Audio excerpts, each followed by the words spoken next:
الاتحاد ونظيف النقاط. الاتحاد يتعادل مع الفيحاء بدون اهداف في مباراة كان المفروض الاتحاد يحسمها، كان المفروض الاتحاد يدخل المباراة بقوة، ولكن الاتحاد قدم مباراة مخيبة جدا جدا لامال جماهيره.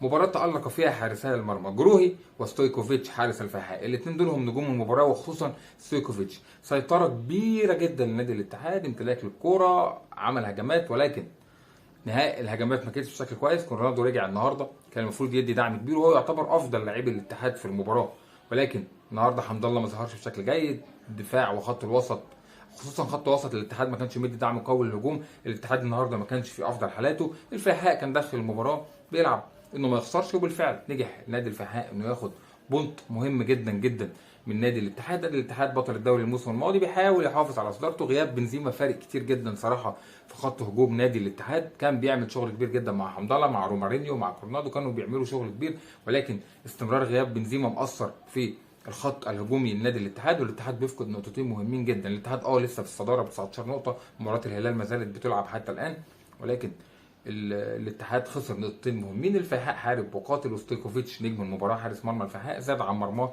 بقوه وبسهوله. لو جيت تبص على الاون تارجت، التصويبات الاون تارجت كان فيه 5 للاتحاد و4 للفيحاء، برضو خطوره كبيره جدا، لكن وجود جروهي منع ان يدخل اهداف في نادي الاتحاد. زي ما قلنا قبل كده ان كل الفرق الصغيره اللي ما عملتش التدعيمات هتلعب بقوه كبيره جدا امام الفرق اللي عملت تدعيمات قويه، في وجود كانتي وفي وجود فابيانيو ووجود اسامي كبيره جدا في الملعب، ولكن نادي الفيحاء بينجح في انه ما يدخلش فيه اهداف ويتعادل مع الاتحاد في مباراه كبيره. الاتحاد زي ما قلنا في المركز الاول ب 19 نقطه، ولسه الدوري مفتعل، ولسه الدوري قوي جدا جدا جدا. هارد لك طبعا لجماهير الاتحاد خساره نقطتين، ومبروك للفيحاء فوز نقطه على كبير من كبراء دوري روشن نادي الاتحاد. شكرا لكم.